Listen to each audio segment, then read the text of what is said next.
Sore-sore. Boleh sebut namanya dulu. Saya namanya Ririt Wardani. Ririt Wardani. Wardani. Iya. Di apa Bu? Saya di LSP Jasa Konstruksi Intakindo. LSP itu lembaga sertifikasi profesi. Jadi kami mensertifikasi tenaga ahli. Kami punya skema untuk jenjang 7, 8, 9. 7 itu 789 ya, maksudnya apa ya? jenjang 7, 8, 9 itu kan kita sebutnya muda, madya, utama. Itu dibedakan dari pengalaman kerja. Jadi kalau muda itu persyaratannya minimal 2 tahun, kalau madya itu persyaratannya minimal 5 tahun, kalau utama itu 7 atau 8 tahun gitu kira. Ada yang 7 dan 8. Kira-kira anggota yang sudah masuk di Kalau bicara asosiasi, jadi kan LSP ini kan bisa berdiri di bawah naungan asosiasi. Kayak Inkindo, Ikatan Konsultan Indonesia itu asosiasinya. Terus lembaga sertifikasinya LSI, itu mensertifikasi untuk badan usaha.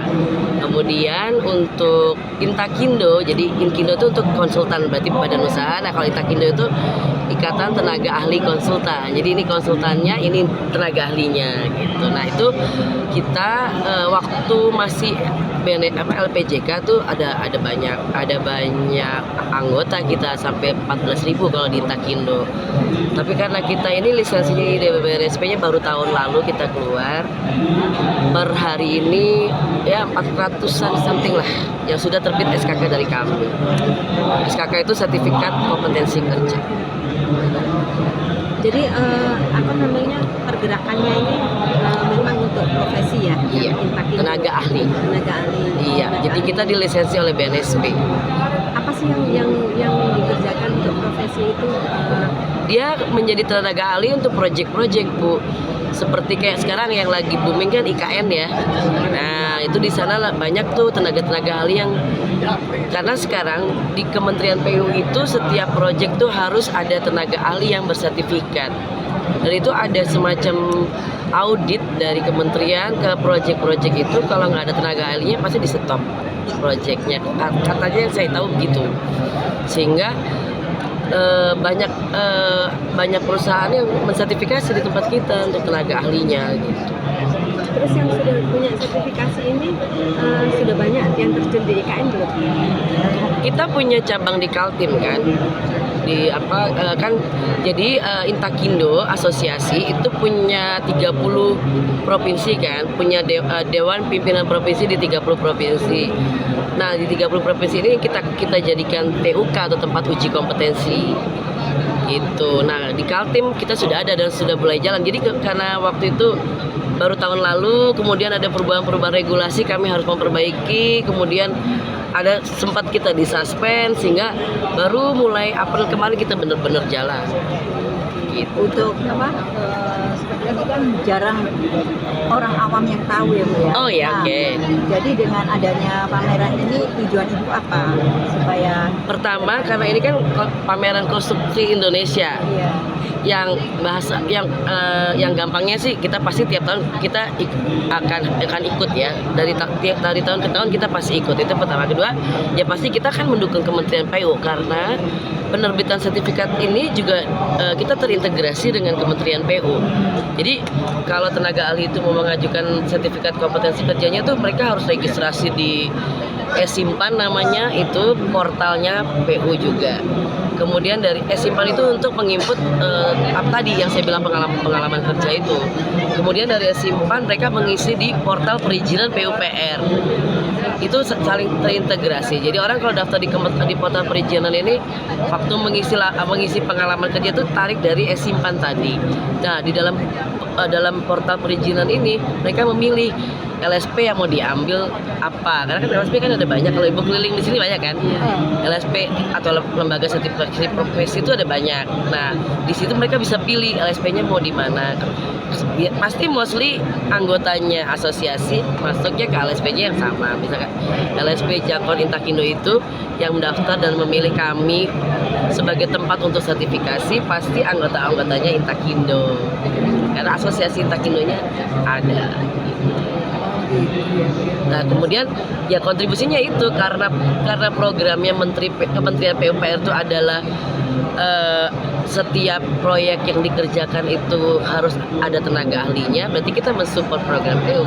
Karena kita pun untuk pembiayaan sertifikasinya kan juga ditetapkan oleh Kemen PU. Gitu, ada keputusan menterinya, jadi kita nggak bisa sembarang kasih harga juga. Terus setelah ini programnya berjalan, untuk progres masa depan apa nih? Maksudnya progres masa depan gimana nih? Harapannya.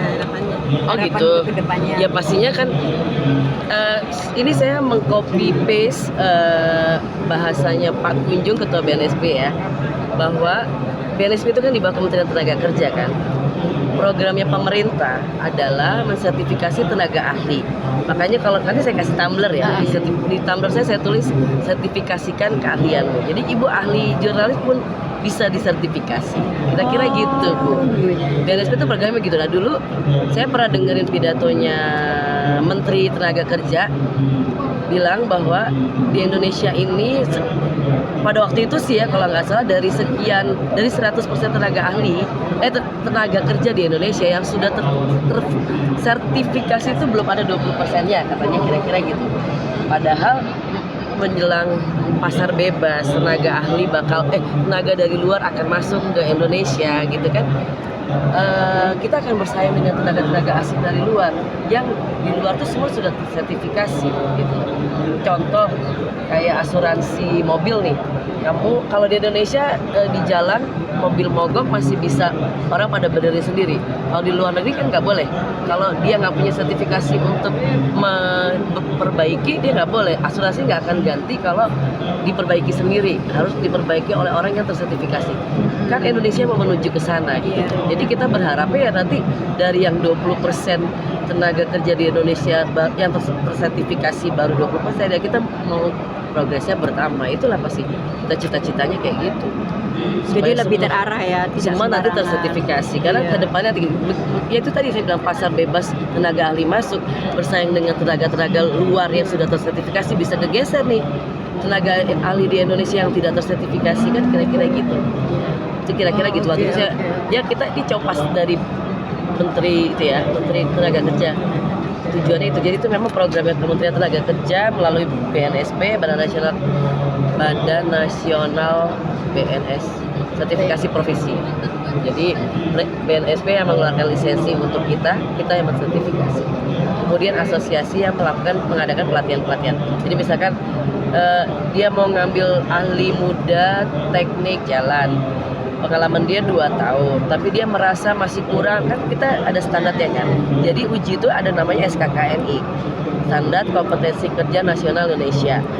Itu yang dijadikan patokan atau kayak kita bilang kitab sucinya untuk orang bisa ambil sertifikat kan. Itu ada poin-poinnya tuh. Dia harus ahli dalam hal ini gitu ya Bu. Ada syaratnya ya? Ya bukan syarat, itu namanya SKKNI Standar Kompetensi. Oh, iya. Contoh kalau saya mau ambil sertifikat cleaning service, berarti saya tuh kalau bersihkan harus kayak gini kayak gitu. Ada standarnya Bu, cleaning service aja ada LSP-nya loh. Jadi nggak cuma yang jadi kalau BNSP jenjang itu 1 sampai 9. Kita 789. Kalau kayak cleaning service berarti di 1 2 3 mungkin ya. Paling bawah naik gitu. Jadi semua profesi itu bisa disertifikasi. Kira-kira gitu. Jadi yang sudah ngambil ke jenjang ketiga yang profesional tadi itu sudah berapa persen? Sorry, nggak dengar.